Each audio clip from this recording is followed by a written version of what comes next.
കർത്താവ് നിങ്ങളെല്ലാവരെയും സമൃദ്ധിയായി അനുഗ്രഹിക്കട്ടെ. ഇന്ന് നമ്മൾ ചിന്തിക്കാൻ പരിശുദ്ധാത്മാവ് എൻ്റെ പക്കൽ നൽകപ്പെട്ടിരിക്കുന്ന വേദവാക്യം മത്തായിയുടെ സുവിശേഷം 6-ാം അധ്യായം 16-ാമത്തെ വാക്യമാണ്. വാക്യം ഇങ്ങനെയാണ്, ഞാൻ വായിച്ച് കേൾപ്പിക്കാം. ഉപവസിക്കുമ്പോൾ നിങ്ങൾ കപടഭക്തിക്കാരെ പോലെ വാടിയ മുഖം കാണിക്കരുത്. അവർ ഉപവസിക്കുന്നത് മനുഷ്യർക്ക് വിളങ്ങേണ്ടതിന് മുഖം വിരൂപമാക്കുന്നു. അവർക്ക് പ്രതിഫലം കിട്ടിപ്പോയി എന്ന് ഞാൻ സത്യമായിട്ടും നിങ്ങളോട് പറയുന്നു. നീയോ ഉപവസിക്കുമ്പോൾ നിന്റെ ഉപവാസം മനുഷ്യർക്കല്ല, രഹസ്യത്തിലുള്ള നിന്റെ പിതാവിന് വിളങ്ങേണ്ടതിന് തലയിൽ എണ്ണ തേച്ച് മുഖം കഴുകുക. രഹസ്യത്തിൽ കാണുന്ന നിന്റെ പിതാവ് നിനക്ക് പ്രതിഫലം തരും. രഹസ്യത്തിൽ കാണുന്ന നിന്റെ പിതാവ് നിനക്ക് പ്രതിഫലം തരും. ഇന്ന് രാവിലെ എത്ര പേർക്ക് വിശ്വസിക്കാൻ കഴിയും എന്നെ രഹസ്യത്തിൽ കാണുന്നൊരു ദൈവമുണ്ടെന്ന്, എൻ്റെ കാര്യങ്ങൾ അറിയുന്നൊരു ദൈവമുണ്ടെന്ന്, എൻ്റെ സങ്കടങ്ങൾ കാണുന്ന, എൻ്റെ നിലവിളികൾ കേൾക്കുന്ന ഒരു ദൈവം എനിക്കുണ്ടെന്ന് എത്ര പേർക്ക് വിശ്വസിക്കാൻ കഴിയും? പ്രിയരെ, ഉലകത്തിൽ ജീവിതത്തിൻ്റെ മേടുകളിൽ പ്രശ്നങ്ങളും പ്രതികൂലങ്ങളും വരുമ്പോൾ, നാം കരയുമ്പോൾ, നാം പട്ടിണി കിടക്കുമ്പോൾ, നിരാശപ്പെടുമ്പോൾ നമ്മുടെ കൂടെ നിൽക്കാൻ ആരും കണ്ടില്ലെന്ന് വരാം. എന്നാൽ നമ്മെ അറിയുന്ന ഒരു ദൈവമുണ്ട്, നമ്മെ സ്നേഹിക്കുന്നൊരു ദൈവമുണ്ട്. ആ സ്നേഹനിധിയായ കർത്താവ് മത്തായിയുടെ സുവിശേഷം 6-ാം അധ്യായം 16, 17, 18 വാക്യങ്ങളിൽ കൂടെ പറയുകയാണ്, ദൈവം നിനക്ക് പ്രതിഫലം തരുമെന്ന്. ആ മത്തായിയുടെ ഭാഷയിൽ പറഞ്ഞാൽ പിതാവ് നിങ്ങൾക്ക് പ്രതിഫലം തരും. ഇന്ന് രാവിലെ നിങ്ങൾ വിശ്വസിക്ക്, ഒരു പ്രതിഫലം ദൈവം നിങ്ങൾക്ക് തരും. നിങ്ങളുടെ കുഞ്ഞുങ്ങൾക്ക് തരും, നിങ്ങളുടെ കുടുംബത്തിൽ തരും.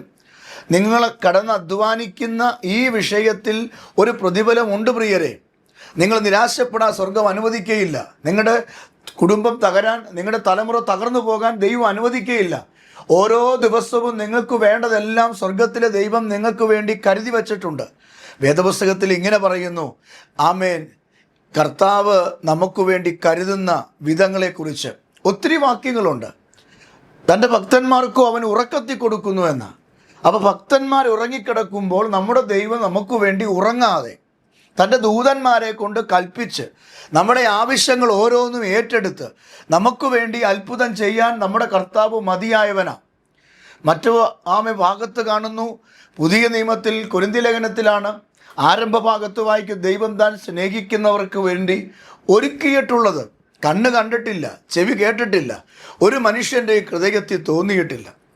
അപ്പോൾ ആരുടെയും ഹൃദയത്തിൽ തോന്നാത്ത, ആരും ഇതുവരെ ചിന്തിച്ചിട്ടില്ലാത്ത, ആരും ഇതുവരെ കണ്ടിട്ടില്ലാത്ത അനുഗ്രഹം ദൈവം നമുക്ക് വേണ്ടി വെച്ചിട്ടുണ്ട്. നിരാശപ്പെടേണ്ട കാര്യമില്ല. നിങ്ങൾ പ്രാർത്ഥിക്കേണ്ടതുപോലെ, ഉപവസിക്കേണ്ടതുപോലെ ദൈവസന്നിധിയിൽ ഉപവസിക്കുകയും പ്രാർത്ഥിക്കുകയും ചെയ്താൽ മതി. ഈ മത്തായിയുടെ സുവിശേഷം 6-ാം അധ്യായത്തിൽ പ്രാർത്ഥന എങ്ങനെയായിരിക്കണം, ഒരു ക്രിസ്തുഭക്തൻ്റെ പ്രാർത്ഥനയിൽ എന്തൊക്കെയാണ് ഉൾക്കൊള്ളിക്കേണ്ടത് എന്നതിനെക്കുറിച്ച് 5-ാമത്തെ വാക്യം മുതൽ 15-ാമത്തെ വാക്യം വരെ കാണുന്നുണ്ട്.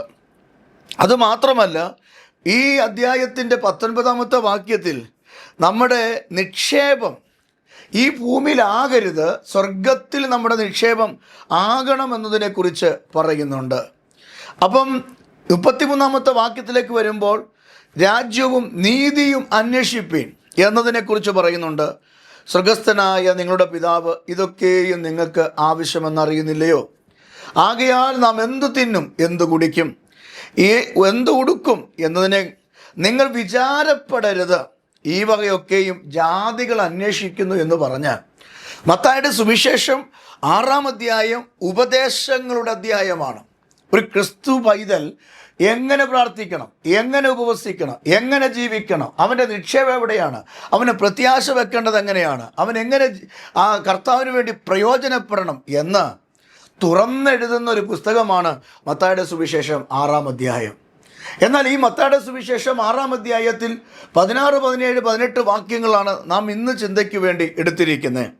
അവിടുത്തെ തീം എന്ന് പറയുന്നത്, അല്ലെങ്കിൽ സബ്ജക്റ്റ് എന്ന് പറയുന്നത്, ഒരു ക്രിസ്തുഭക്തൻ എങ്ങനെ ഉപവസിക്കണം എന്നുള്ളതാണ്. ഉപവാസം ദൈവത്തിൻ്റെ വചനത്തിൽ ഒത്തിരി ഉദാഹരണങ്ങൾ അതിന് കാണുന്നുണ്ട്. വേദപുസ്തകത്തിൽ ഉപവസിച്ച അനേക ഭക്തന്മാരെ നമുക്ക് കാണാൻ കഴിയും. പഴയ നിയമത്തിൽ ഉപവസിച്ചവരുണ്ട്. ഏലിയാവ് ഉപവസിച്ചില്ലേ? അതുപോലെ തന്നെ ഏലീശ ഉപവസിച്ചില്ലേ? അതുപോലെ തന്നെ എസ്തേർ ഉപവസിച്ചില്ലേ? മൊർദെഖായി ഉപവസിച്ചില്ലേ? അബ്രഹാം ഉപവസിച്ചില്ലേ? മോശ ഉപവസിച്ചില്ലേ? എന്തിനെ ഇങ്ങനെ മുമ്പോട്ട് വരുമ്പോൾ, പുതിയ നിയമത്തിലേക്ക് വരുമ്പോൾ അപ്പോസ്തലന്മാർ ഉപവസിച്ചില്ലേ? ഇനി എന്തിനാ ഏറെ പറയുന്നേ? നമ്മുടെ വാഴ്ത്തപ്പെട്ട കർത്താവ് സ്നാനാനന്തരം മരുഭൂമിയിലേക്ക് പോയി 40 ദിവസം ഉപവസിച്ചില്ലേ? അവിടെ കാണുന്നത് വെള്ളം കുടിക്കാതെ, ആഹാരം കഴിക്കാതെ ഉപവസിച്ചില്ലേ? അങ്ങനെയാണെങ്കിൽ ഇന്ന് രാവിലെ പരിശുദ്ധാത്മാവിൻ്റെ ശക്തിയോടെ എൻ്റെ പ്രിയപ്പെട്ടവരോട് പറയാം, നാം ഉപവസിച്ച് പ്രാർത്ഥിച്ചാൽ, ദൈവസന്നിധിയിൽ വേറിട്ടിരുന്ന് പ്രാർത്ഥിച്ചാൽ, ഉപവാസം എന്ന് പറയുന്നത് പട്ടിണി സമരമല്ല. ഉപവാസം എന്ന് പറയുന്നത് പട്ടിണി ഇരുന്ന് ശരീരം ക്ഷീണിപ്പിക്കുന്ന കാര്യത്തെക്കുറിച്ചല്ല. ഉപവാസം എന്ന് പറയുന്നത് ദൈവത്തോടു കൂടെ വസിക്കുക എന്നുള്ളതാണ്. എന്ന് പറഞ്ഞാൽ ജീവിതത്തിൽ ഒത്തിരി തിരക്കുള്ളവരാണ് നമ്മൾ, ഒത്തിരി ആഹാരങ്ങൾ കഴിച്ച് നമ്മൾ നടക്കുന്ന ആളുകളാണ്. എന്നാൽ ഇതൊക്കെ മാറ്റിവെച്ച് നമ്മുടെ ശരീരത്തിന് ഇഷ്ടം തോന്നുന്ന പല കാര്യങ്ങളും, തിരക്കുകളും ആഹാരങ്ങളും ഒക്കെ മാറ്റിവെച്ച് നമ്മൾ ദൈവത്തെ കൂടുതൽ ഇഷ്ടപ്പെടുക, ദൈവത്തോട് കൂടെ നടക്കുക, ദൈവത്തിൽ നിന്ന് സന്തോഷം അനുഭവിക്കുക. ഇതിനാണ് ഉപവസിക്കണം എന്ന് പറയുന്നത്.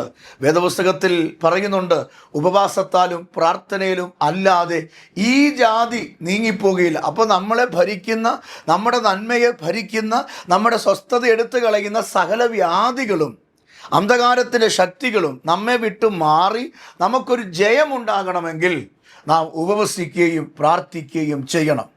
ഉപവസിക്കുകയും പ്രാർത്ഥിക്കുകയും ചെയ്യുമ്പോൾ ആ പ്രാർത്ഥന നമ്മൾ എങ്ങനെ കഴിക്കണം, അതാണ് നമ്മുടെ വിഷയം.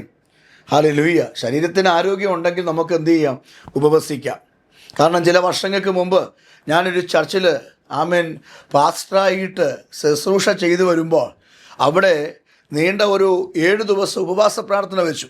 7 ദിവസം സഭയിൽ പറഞ്ഞു, നമുക്ക് ആഹാരങ്ങളൊക്കെ വെടിഞ്ഞ് നമുക്ക് 7 ദിവസം നമുക്ക് പ്രാർത്ഥിക്കാം, നമ്മുടെ മക്കൾക്ക് വേണ്ടി, സഭയ്ക്ക് വേണ്ടി, സഭയുടെ ഭൗതിക കാര്യങ്ങൾക്ക് വേണ്ടി പ്രാർത്ഥിക്കാം എന്ന് പറയുമ്പോൾ അവിടെ ഒരു സഹോദരനുണ്ടായിരുന്നു.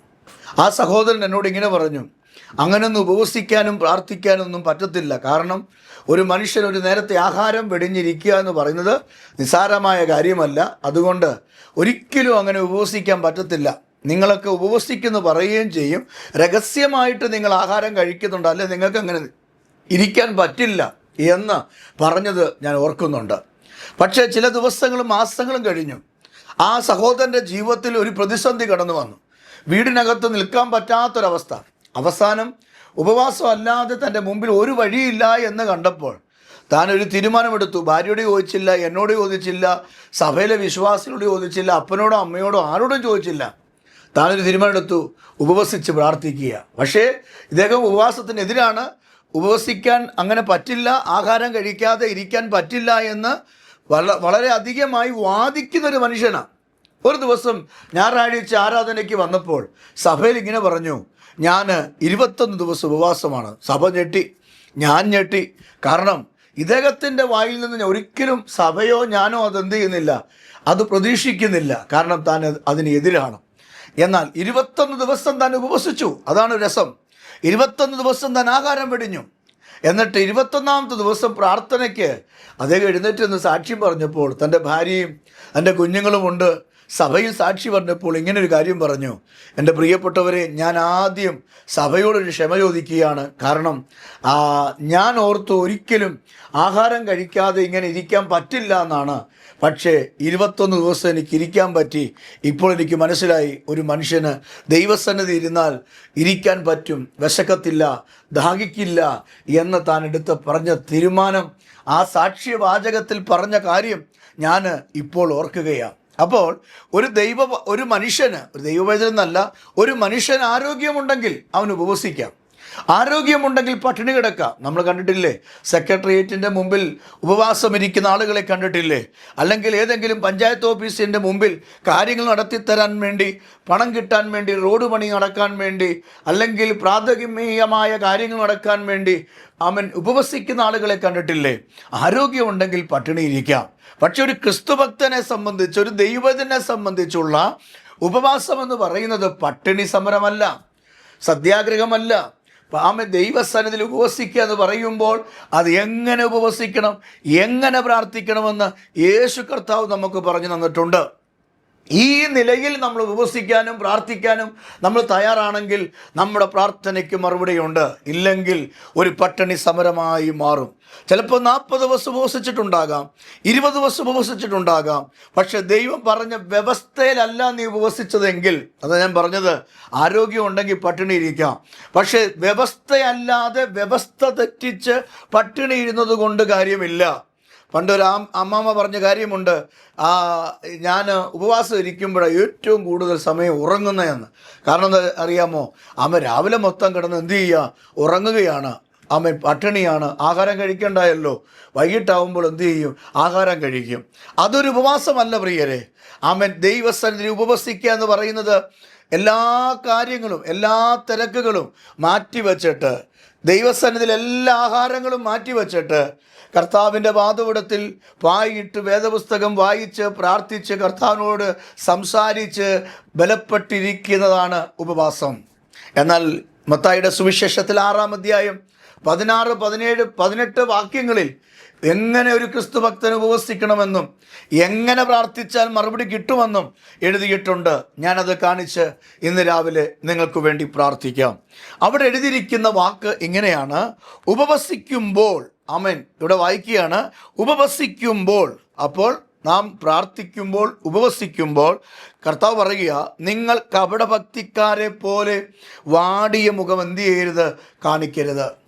ചില ആളുകളെ കണ്ടിട്ടില്ലേ, ഉപവാസ പ്രാർത്ഥനയ്ക്ക് മുഖമൊക്കെ വാടിയിരിക്കും, ഭയങ്കര ക്ഷീണമായിരിക്കും. അപ്പോൾ നമ്മൾ ചോദിക്കണം, എന്താ വലിയ ക്ഷീണമാണല്ലോ എന്ന് ചോദിക്കണം. അല്ലെങ്കിൽ ചോദിച്ചു പോകും. അപ്പോൾ പറയും, ഞാൻ 2 ദിവസമായിട്ട് എന്താണ്, ഉപവാസമാണ്. പക്ഷെ വേദപുസ്തകം പറയുകയാണ്, ഉപവസിക്കുമ്പോൾ നിങ്ങൾ എന്ത് ചെയ്യരുത്, മുഖം വാടിയിരിക്കരുത്, കപടഭക്തിക്കാരെ പോലെ നിങ്ങൾ ഇരിക്കരുത്. അത് ഉപവസിക്കുന്നെങ്കിൽ, ആ ഉപവാസത്തിൽ കപടഭക്തി കാണിക്കുന്നെങ്കിൽ, മുഖം വാടിയിരിക്കുന്നെങ്കിൽ, ആ ഉപവാസം മനുഷ്യർക്ക് വിളങ്ങേണ്ടതിന് നിങ്ങളുടെ മുഖം എന്ത് ചെയ്യുന്നു, വിരൂപമാക്കുന്നു എന്നാണ് ഇവിടെ എഴുതിയിരിക്കുന്നത്. മനുഷ്യർക്ക് വിളങ്ങേണ്ടതിന് എന്ന് പറഞ്ഞാൽ എന്താ? അയ്യോ, ഒരു അനുതാപം, ഒരു സഹതാപം.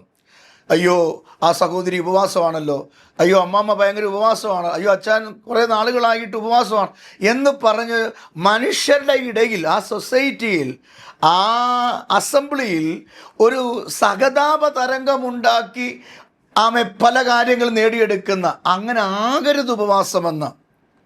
വാസ്തവത്തിൽ വേദപുസ്തകത്തിൽ പറയുന്നത് പോലെ പട്ടിണി ഇരുന്ന് ഉപവസിച്ച് പ്രാർത്ഥിച്ചാലും മറ്റുള്ളവർ നമ്മളെ നോക്കുമ്പോൾ ഉപവാസമാണെന്ന് എന്ത് ചെയ്യരുത്, അറിയരുത്. അതാണ് ദൈവത്തിൻ്റെ ഗീതം. ആമേൻ. നിരാശപ്പെട്ടിരിക്കരുത്, താടിക്ക് കൈ കൊടുത്തിരിക്കരുത്. അയ്യോ, എൻ്റെ ജീവിതം ഇങ്ങനെ ആയല്ലോ, എൻ്റെ കുടുംബം ഇങ്ങനെ ആയല്ലോ, അങ്ങ് നശിച്ചാൽ മതിയായിരുന്നു, മരിച്ചാൽ മതിയായിരുന്നു എന്ന് പറഞ്ഞിരിക്കരുത്.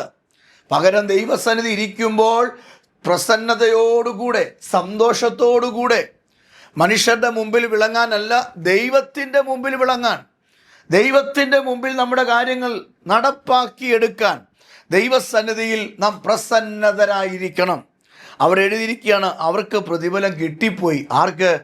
മനുഷ്യരുടെ മുമ്പിൽ വിളങ്ങാൻ വേണ്ടി ക്ഷീണം കാണിച്ച് ടയേർഡായി താടിക്കും കൈ കൊടുത്ത് കപടഭക്തിയോടുകൂടെ പ്രാർത്ഥിച്ചാൽ എന്ത് സംഭവിക്കുന്നു?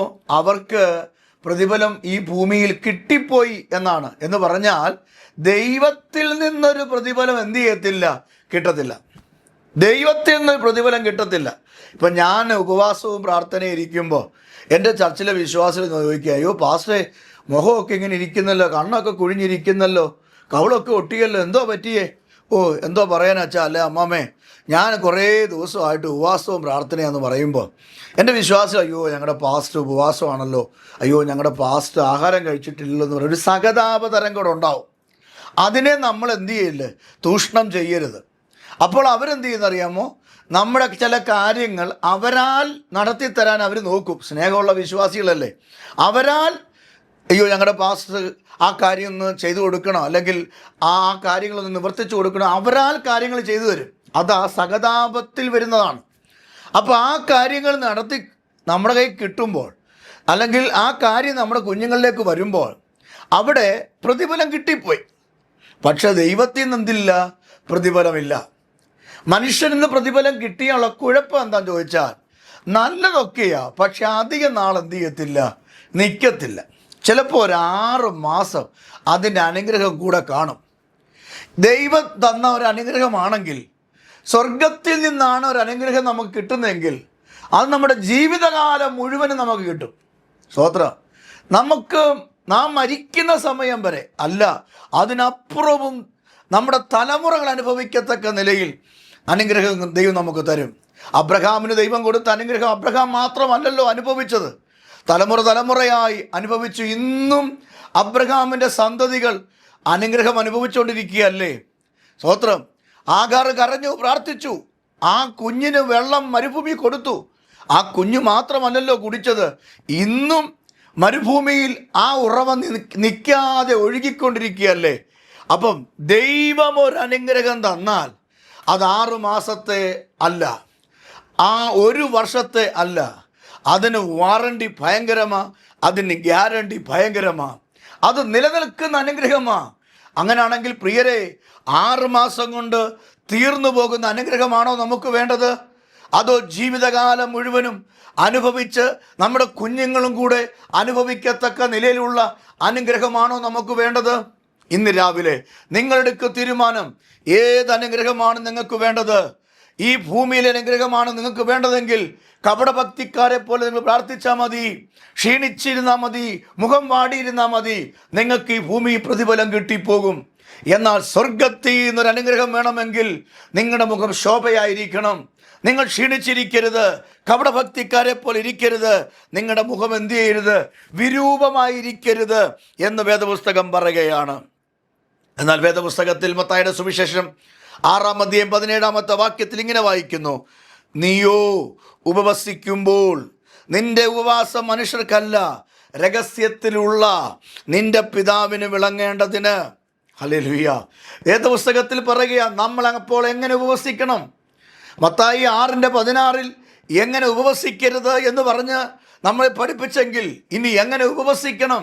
17-ാം വാക്യത്തിൽ വായിക്കുകയാണ്: മനുഷ്യർക്ക് വിളങ്ങേണ്ടതിനല്ല, രഹസ്യത്തിലുള്ള നിന്റെ പിതാവിന് വിളങ്ങേണ്ടതിന്. ഹല്ലേലൂയ. രഹസ്യത്തിലൊരു പിതാവ് നമുക്കുണ്ട്. സ്വർഗത്തിൽ എനിക്കൊരു പിതാവുണ്ട്. ഇന്ന് രാവിലെ എത്ര വിശ്വസിക്കുന്നു സ്വർഗത്തിൽ എനിക്കൊരു അപ്പായ ഉണ്ടെന്ന്? രഹസ്യത്തിൽ എൻ്റെ കുടുംബജീവിതത്തിൽ, എൻ്റെ കുഞ്ഞുങ്ങളുടെ ജീവിതത്തിൽ, എൻ്റെ വ്യക്തിപരമായ ജീവിതത്തിൽ ഞങ്ങൾക്ക് രഹസ്യത്തിൽ ഒരപ്പനുമായി കണക്ഷൻ ഉണ്ടെന്ന്. ഹല്ലേലൂയ. ജീവിതത്തിൽ ഏതൊക്കെ പ്രതിസന്ധികളും വേദനകളും വന്നാലും എനിക്ക് സ്വർഗത്തിൽ അപ്പനുണ്ടെന്ന്. അതുകൊണ്ടല്ലേ 42-ാം സങ്കീർത്തനത്തിൽ കോരഹപുത്രന്മാരോട് ചോദിച്ചത്, നിന്റെ ദൈവം എവിടെ? അസ്ഥികളെ തകർക്കുമ്പോൾ അവർ എന്നെ നിന്ദിക്കുന്നു എന്ന് കോരഹപുത്രന്മാർ അവിടെ എഴുതി വച്ചില്ലേ? പക്ഷേ ഭക്തന്മാർ പറഞ്ഞത്, നമുക്കൊരു അപ്പൻ സ്വർഗത്തിലുണ്ട്. പ്രിയരെ, ഈ ഭൂമി നിനക്ക് ആരുമില്ലെന്ന് വന്നേക്കാം, ജനിപ്പിച്ച അപ്പൻ നിന്നെ ഉപേക്ഷിച്ചേക്കാം, ഒരു നേരത്തെ പ്രയോജനമില്ലെന്ന് വന്നേക്കാം, ജനിപ്പിച്ച അമ്മ നിന്നെ ഉപേക്ഷിച്ചേക്കാം, നിന്നെ ഒരു കോള് പോലും ചെയ്യുന്നില്ലായിരിക്കാം, നിന്റെ കൂടെ ജനിച്ച സഹോദരങ്ങൾ നിന്നെ ഒറ്റപ്പെടുത്തിയേക്കാം, നിന്നെ മാറ്റി നിർത്തിയേക്കാം. പക്ഷേ ഇന്ന് പകൽക്കാലം ഈ ഭൂമിയിൽ നിനക്ക് ആരുമില്ല എന്ന് ഒരു തോന്നൽ നിന്നെ ഭരിക്കുന്നെങ്കിൽ, നീ ഒറ്റപ്പെട്ട അവസ്ഥയിൽ കൂടെ, ഒറ്റപ്പെട്ട സാഹചര്യത്തിൽ കൂടെ കടന്നു പോകുന്ന ഒരു വ്യക്തിയാണെങ്കിൽ, ഇന്ന് രാവിലെ ആത്മമണ്ഡലത്തിൽ ഞാൻ വിളിച്ചു പറയാം, നമുക്ക് രഹസ്യത്തിൽ ഒരപ്പ ഉണ്ട്. ആ അപ്പായുടെ മുമ്പിലാണ് നമ്മൾ ജീവിക്കുന്നത്. അതുകൊണ്ട് അപ്പായുടെ മുഖം പ്രസാദിക്കത്തക്ക നിലയിൽ നമ്മൾ മനുഷ്യർക്ക് വിളങ്ങേണ്ടതിനല്ല, നമ്മുടെ അപ്പായ്ക്ക് വിളങ്ങേണ്ടതിന്, യേശുവിന് വിളങ്ങേണ്ടതിന് നമ്മുടെ ജീവിതവും നമ്മുടെ പ്രാർത്ഥനയും നമുക്ക് കർത്താവിൻ്റെ കയ്യിലേൽപ്പിച്ചു കൊടുക്കുക. അങ്ങനെ പ്രാർത്ഥിച്ചാൽ ദൈവം നമുക്ക് ഒരത്ഭുതം ചെയ്യും. ഇന്ന് രാവിലെ ആത്മമണ്ഡലത്തിൽ ഞാൻ ദൂത് പറയാം, എങ്ങനെ നീ ഉപവസിക്കണം. നീ ഉപവസിക്കുമ്പോൾ നിന്റെ ഉപവാസം മനുഷ്യർക്ക് വിളങ്ങേണ്ടതിനല്ല, ഈ ഭൂമിയിൽ ഒന്നും വാങ്ങാനും നേടാനുമല്ല, രഹസ്യത്തിലുള്ള നിന്റെ പിതാവ് വിളങ്ങേണ്ടതിന്. എന്ത് ചെയ്യണം? തലയിൽ എണ്ണ തേച്ച് മുഖം കഴുകുക എന്ന് പറഞ്ഞാൽ എന്താ? ഞാൻ ആരംഭത്തിൽ ഓർപ്പിച്ചു, ഉപവസിക്കുന്നൊരു ദൈവവേദനെ ഒരാൾ കണ്ടാൽ, അയ്യോ പട്ടിണിയാണല്ലോ, അയ്യോ ക്ഷീണിച്ചൊരു കോലം കെട്ടല്ലോ എന്ന് പറയരുത്. സ്തോത്രം. മനുഷ്യർക്ക് ഒരു സഹതാപം, അനുതാപം തോന്നത്തക്ക നിലയിൽ നാം ഉപവസിക്കരുത്. അവരുടെ മുമ്പിൽ നാം എങ്ങനെ ആയിരിക്കണം? തലയിൽ എണ്ണ തേച്ച്, സ്തോത്രം, തലയിൽ എണ്ണ തേച്ച് മുഖം എന്ത് ചെയ്യണം? ആമേൻ, മുഖം നല്ലതായി എണ്ണ തേച്ച് കഴുകണം. സ്തോത്രം. മുഖം കഴുകണം. അവിടെ എഴുതിയിരിക്കുന്നത് ഇങ്ങനെയാണ്: തലയിൽ എണ്ണ തേച്ച് മുഖം എന്ത് ചെയ്യുക? കഴുകുക. തലയിൽ എണ്ണ തേച്ച് മുഖം കഴുകുക, ദൈവസന്നിധിയിൽ കരയുക, പ്രസന്നതയോടുകൂടെ ഇരിക്കുക. എന്താ 18-ാമത്തെ വാക്യത്തിൽ വായിക്കുന്നു?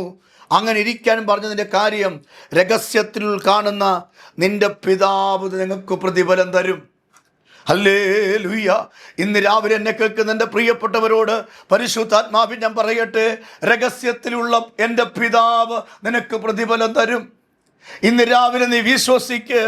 നീ നിരാശപ്പെടേണ്ട, നീ വാടിയ മുഖത്തോടെ ഇരിക്കേണ്ട, ഹല്ലേലൂയ, പ്രാകൃതമായി ഇരിക്കേണ്ട. നിന്റെ തലയിൽ എണ്ണ തേച്ച് നിന്റെ മുഖം നന്നായി കഴുകി നീ വൃത്തിയോടെ പ്രസന്നതയോടുകൂടെ ദൈവത്തിന് വിളങ്ങേണ്ടതിന്, അല്ലെങ്കിൽ രഹസ്യത്തിലുള്ള നിന്റെ പിതാവിന് വിളങ്ങേണ്ടതിന് നീ നിന്നെ തന്നെ ഏൽപ്പിച്ചു കൊടുക്കുക. നിന്റെ ഭാരം മനുഷ്യനോട് പറയാതെ, നിന്റെ വേദന മനുഷ്യനോട് പറയാതെ, നിന്റെ കണ്ണുനീര് മനുഷ്യൻ്റെ മുമ്പിൽ നിരത്തി വയ്ക്കാതെ, നിന്റെ കഷ്ടപ്പാടുകളെല്ലാം മനുഷ്യൻ്റെ മുമ്പിൽ കുടഞ്ഞിടാതെ, ദൈവത്തോട്, നിന്റെ രഹസ്യത്തിലുള്ള നിന്റെ പിതാവുണ്ടല്ലോ, യേശുവുണ്ടല്ലോ, യേശുവിനോട് നിന്റെ കാര്യങ്ങൾ നിരത്തി വയ്ക്ക്. യേശുവിനോട് നിന്റെ കാര്യങ്ങൾ തുറന്നു പറ. യേശു അപ്പ നിന്റെ വിഷയത്തിന് പരിഹാരം തരും, നിന്റെ കണ്ണുനീരിന് മറുപടി തരും. മത്തായി 6:18 വായിക്കുകയാണ്: രഹസ്യത്തെ കാണുന്ന നിന്റെ പിതാവ്. ഇന്ന് രാവിലെ എത്ര വിശ്വസിക്കുന്നു എനിക്കൊരു പിതാവുണ്ടെന്ന്, എനിക്കൊരപ്പ ഉണ്ടെന്ന്? എത്ര വിശ്വസിക്കുന്നു? ആമേൻ. ആ ദൈവം നിനക്ക് പ്രതിഫലം തരും. നിരാശപ്പെടേണ്ട. ദൈവം നിന്റെ കുഞ്ഞുങ്ങളെ ആദരിക്കും, നിന്റെ കുടുംബത്തെ ആദരിക്കും, നിന്റെ നഷ്ടങ്ങളെല്ലാം ലാഭമാക്കി തരും. നിനക്ക് കയറിക്കിടക്കാൻ ഭവനം ദൈവം തരും. ദൈവം നിന്റെ സ്ഥിതിക്ക് വ്യത്യാസം വരുത്തും. നിന്റെ കുഞ്ഞുങ്ങൾക്ക് വേണ്ടി പുതിയ വാതിലുകളും വഴികളും തുറക്കും. രാജ്യത്തിൻ്റെ പ്രശ്നങ്ങൾ എത്ര വലുതാണെങ്കിലും, യുദ്ധങ്ങളും യുദ്ധശ്രുതികളും നടന്നാലും, ചില രാജ്യങ്ങളിലേക്ക് ദൈവം നിങ്ങളുടെ കുഞ്ഞുങ്ങളെ ചവിട്ടി കയറ്റും. ഒരു പ്രതിഫലം, ആമേൻ, ഓടി തികയ്ക്കുന്നവർക്ക് കിരീടം കിട്ടുന്നത് പോലെ, ഒളിമ്പിക്സിൽ തികയ്ക്കുന്നവർക്ക് 1-ാം സ്ഥാനത്ത് ഓടിച്ചെല്ലുന്ന വ്യക്തിക്ക് ഒരു കിരീടം കിട്ടുന്നത് പോലെ, അത്തിയില കൊണ്ടോ സ്വർണം കൊണ്ടോ വെള്ളി കൊണ്ടോ തലയിൽ വെച്ച് തരുന്ന കിരീടം പോലെ, ഈ ദിവസങ്ങളിൽ നിങ്ങൾ ഓടുന്ന ഈ വിഷയത്തിന്, നിങ്ങൾ അലയുന്ന ഈ വിഷയത്തിന്, നിങ്ങൾ കരയുന്ന ഈ വിഷയത്തിന് ഒരു മറുപടി സ്വർഗത്തിലെ ദൈവം കരുതി വച്ചിട്ടുണ്ട്. അവൻ ഒരു നാൾ നിന്നെ കൈവിടത്തില്ല, അവൻ ഒരു നാൾ നിന്നെ ഉപേക്ഷിക്കത്തില്ല. നിനക്ക് വേണ്ടത് സ്വർഗം കരുതി വച്ചിട്ടുണ്ട്. അങ്ങനെയെങ്കിൽ എങ്ങനെ ഉപവസിക്കരുത്? ആമേൻ. മത്തായി 6:16. എങ്ങനെ ഉപവസിക്കണം? മത്തായി 6:17. അങ്ങനെ ഉപവസിക്കേണ്ടതുപോലെ ഉപവസിച്ചാലുള്ള വിടുതൽ എന്താണ്? മത്തായി 6:18. രഹസ്യത്തിലുള്ള നിന്റെ പിതാവ് നിനക്ക് പ്രതിഫലം തരും. എത്രക്ക് വിശ്വസിക്കാൻ കഴിയും ഇന്ന് ഈ ദൂതിൻ്റെ മുമ്പിൽ? എൻ്റെ കർത്താവ് എന്നെ മാനിക്കുമെന്ന് പറയാൻ തൻ്റെ ഇടമുള്ള പ്രിയപ്പെട്ടവർ ചങ്കത്ത് കൈവച്ച് പറ, എൻ്റെ ദൈവം എന്നെ ഉപേക്ഷിക്കത്തില്ല. ആരൊക്കെ എന്നെ ഉപേക്ഷിച്ചാലും, എൻ്റെ വീട്ടുകാരെന്നെ ഉപേക്ഷിച്ചാലും, സഹോദരങ്ങളെന്നെ ഉപേക്ഷിച്ചാലും, അളിയന്മാരുപേക്ഷിച്ചാലും, പെങ്ങന്മാരുപേക്ഷിച്ചാലും, ചേട്ടന്മാരുപേക്ഷിച്ചാലും, ഞാൻ പ്രാർത്ഥിച്ചവരും ഞാൻ സഹായിച്ചവരും ഞാൻ കൊണ്ടു നടന്നവരൊക്കെ എന്നെ ഉപേക്ഷിച്ചാലും, രഹസ്യത്തിൽ എനിക്കൊരു ദൈവമുണ്ട്. ആ ദൈവം എന്നെ ഉപേക്ഷിക്കത്തില്ല. ആ ദൈവം എനിക്ക് വേണ്ടി കരുതും. ആ ദൈവം കരുതുന്നത് കൊരിന്ത്യലേഖനത്തിൽ വായിച്ചതുപോലെ, ഒരു മനുഷ്യനും കണ്ടിട്ടില്ലാത്ത നിലയിൽ, ഒരു മനുഷ്യനും കേട്ടിട്ടില്ലാത്ത നിലയിൽ, ഒരു മനുഷ്യനും വിചാരിച്ചിട്ടില്ലാത്ത, മനസ്സിൽ ചിന്തിച്ചിട്ട് പോലുമില്ലാത്ത നിലയിൽ ഒരനുഗ്രഹം എനിക്ക് വേണ്ടി സ്വർഗത്തിലെ ദൈവം ഒരുക്കി വച്ചിട്ടുണ്ടെന്ന് വിശ്വസിക്കുന്നെങ്കിൽ എൻ്റെ കൂടെ ചേർന്ന് ഒരു വാക്ക് പ്രാർത്ഥിക്കുക. ഞാൻ ഇന്ന് രാവിലെ നിങ്ങൾക്ക് വേണ്ടി പ്രാർത്ഥിക്കാം. ഈ സന്ദേശം നിങ്ങളുടെ ജീവിതത്തിൽ വലിയ വഴിത്തിരിവാകട്ടെ. ദൈവം നിങ്ങൾക്ക് പ്രതിഫലം തരും. ദൈവം നിങ്ങളുടെ കണ്ണുനീരിന് മറുപടി തരും. നിങ്ങളുടെ പ്രാർത്ഥനയ്ക്ക് മറുപടി തരും. ഞാൻ യേശുവിൻ്റെ നാമത്തിൽ നിങ്ങൾക്ക് വേണ്ടി പ്രാർത്ഥിക്കാം. ഗ്രേസ് ടി വിയിൽ ഈ സന്ദേശങ്ങൾ കേൾക്കുന്ന എൻ്റെ പ്രിയപ്പെട്ടവരെ, ദൈവത്തിൻ്റെ ആത്മാവ് ഈ മീഡിയ വഴി നിങ്ങളോട് സംസാരിക്കുകയാണ്. കർത്താവ് ഒരു പ്രതിഫലം നിങ്ങൾക്ക് വെച്ചിട്ടുണ്ട്. ഞാൻ പ്രാർത്ഥിക്കട്ടെ എൻ്റെ കൂടെ ചേർന്ന്. നിങ്ങൾ ഇരിക്കുന്ന ഇരിപ്പിടത്തിൽ, ഒരുപക്ഷെ നിങ്ങൾ വീട്ടിലാകാം, ഓഫീസിലാകാം, നിങ്ങൾ വാഹനത്തിലാകാം, അല്ലെങ്കിൽ നിങ്ങൾ പ്രാർത്ഥന മുറിയിലാകാം. നിങ്ങൾ എവിടെയാണോ എൻ്റെ കൂടെ ചേർന്ന് പ്രാർത്ഥിക്കാൻ പറ്റുന്ന ഒരു സാഹചര്യത്തിലാണ് നിങ്ങൾ ഇരിക്കുന്നതെങ്കിൽ ഒരു വാക്ക് എൻ്റെ കൂടെ പ്രാർത്ഥിക്കുക. കണ്ണടച്ച് പ്രാർത്ഥിക്കാൻ പറ്റുന്ന ഒരു സാഹചര്യത്തിലാണ് നിങ്ങൾ ഇരിക്കുന്നതെങ്കിൽ നിങ്ങൾ കണ്ണടച്ച് എൻ്റെ കൂടെ പ്രാർത്ഥിക്കുക. ഒരു പ്രതിഫലം നിനക്കുണ്ട്, ഒരു പ്രതിഫലം നിൻ്റെ കുഞ്ഞുങ്ങൾക്കുണ്ട്, ഒരു പ്രതിഫലം ഈ കണ്ണുനീരിനുണ്ട്, ഒരു പ്രതിഫലം ഈ വേദനകൾക്കുണ്ട്, ഒരു പ്രതിഫലം നിൻ്റെ തലമുറയ്ക്കുണ്ട്, ഒരു പ്രതിഫലം നിൻ്റെ ശുശ്രൂഷയിലുണ്ട്, ഒരു പ്രതിഫലം ഈ തകർച്ചയ്ക്കകത്തുണ്ട്. പ്രിയരെ, ദൈവസന്നിധിയിൽ ദൈവത്തിന് പ്രസാദകരമായ നിലയിൽ രഹസ്യത്തിലുള്ള നമ്മുടെ കർത്താവിന് വിളങ്ങത്തക്ക നിലയിൽ നാം ദൈവസന്നിധിയിൽ പ്രാർത്ഥിച്ചാൽ മതി. കർത്താവേ, ഞങ്ങൾക്ക് നൽകിയ നല്ല ദൂതിനായി സ്തോത്രം. ഇന്ന് രാവിലെ ഈ ജനത്തെ നീ അനുഗ്രഹിക്കണമേ, ദൈവകൃപ കൊണ്ട് നിറയ്ക്കണമേ. പോരുകളും പോരാട്ടങ്ങളും ബന്ധനങ്ങളും പൈശാചിക കെട്ടുകളും അന്ധകാര ശക്തികളും യേശുവിൻ്റെ നാമത്തിൽ ഇവരെ വിട്ട് മാറിപ്പോകട്ടെ. കർത്താവേ, വിശേഷാൽ ഞങ്ങൾ എങ്ങനെ ഉപവസിക്കണം, ഞങ്ങൾ എങ്ങനെ ഉപവസിക്കരുത്, ഞങ്ങൾ ഉപവസിക്കേണ്ടതുപോലെ ഉപവസിച്ചാൽ ഞങ്ങൾക്കൊരു പ്രതിഫലം ഉണ്ടാകും എന്ന് ഞങ്ങളോട് പറഞ്ഞ ദൈവിക ദൂതിനായി സ്തോത്രം. ഈ ജനത്തെ കർത്താവിൻ്റെ കരങ്ങൾ ഏൽപ്പിക്കുന്നു. കർത്താവെ, ഗ്രേസ് ടി വിയിൽ കൂടെ ധാരാളം പ്രിയപ്പെട്ടവർ ഇന്ന് പകൽക്കാലം ഈ സന്ദേശം കേൾക്കുന്നല്ലോ. അവരെ അനുഗ്രഹിക്കണമേ, അവരുടെ സ്ഥിതികൾക്ക് വ്യത്യാസം വരുത്തണമേ, അവരുടെ കുഞ്ഞുകുട്ടികൾ അനുഗ്രഹിക്കപ്പെടണമേ, അവരുടെ ജോലി അനുഗ്രഹിക്കപ്പെടണമേ, അവരുടെ വീട് അനുഗ്രഹിക്കപ്പെടണമേ, അവരുടെ ഫ്യൂച്ചർ ദൈവത്താൽ വിശാലമാകാൻ വേണ്ടി അപ്പാ ഞാൻ അങ്ങയോട് പ്രാർത്ഥിക്കുന്ന കർത്താവേ, യേശുവപ്പാ ഞങ്ങളെ അനുഗ്രഹിക്കണമേ, ഞങ്ങളുടെ കുറവ് ക്ഷമിക്കണേ അപ്പാ. അങ്ങയുടെ സന്നിധിയിൽ പ്രതിഫലം കാണാൻ ഞങ്ങൾ ഓടിയതും അധ്വാനിച്ചതും വെറുതെയായി പോകാതെ ഇരിക്കാൻ അങ്ങയുടെ സന്നിധിയിൽ ഞങ്ങൾ പ്രാഗൽഭ്യത്തോടെ നിൽക്കുവാൻ ഒരു കൃപ ഞങ്ങൾക്ക് നൽകി ഞങ്ങളെ മാനിക്കണമെന്ന് പ്രാർത്ഥിക്കുന്നു. പ്രാർത്ഥന കേട്ടതിനായി സ്തോത്രം. യേശു അപ്പായുടെ പൊന്നുധന്യമുള്ള നാമത്തിൽ തന്നെ ആമേൻ. കർത്താവ് നിങ്ങളെ അനുഗ്രഹിക്കട്ടെ. പ്രിയരെ, നിങ്ങളുടെ പ്രാർത്ഥനയ്ക്ക് മറുപടിയുണ്ട്, നിങ്ങളുടെ ഉപവാസത്തിന് മറുപടിയുണ്ട്. നിരാശപ്പെടേണ്ട. കർത്താവ് നിങ്ങൾക്ക് വേണ്ടി വൻ കാര്യങ്ങൾ ചെയ്യും. ഒരു പ്രതിഫലം ദൈവം നിങ്ങൾക്ക് തരും. ഈ മാസം തീരുന്നതിന് മുമ്പ് ഈ ദൂതിൻ്റെ ഒരു അനുഗ്രഹം നിങ്ങളുടെ വീടിനകത്ത് വരും. അതുകൊണ്ട് വിശ്വാസത്തോടെ നിങ്ങൾ പ്രാർത്ഥിക്കുക. ഈ സന്ദേശം നിങ്ങൾ കേൾക്കുക, മറ്റുള്ളവർക്ക് ഷെയർ ചെയ്യുക. നിങ്ങളുടെ പ്രാർത്ഥനാ വിഷയങ്ങൾ ഞങ്ങൾക്ക് എഴുതുക, ഞങ്ങൾ നിങ്ങൾക്ക് വേണ്ടി പ്രാർത്ഥിക്കും. ഈ പ്രവർത്തനങ്ങളെ ഓർത്തും നിങ്ങളും പ്രാർത്ഥിച്ചാട്ട് ദൈവം നിങ്ങളെ അനുഗ്രഹിക്കുമാറാകട്ടെ. ആമേൻ.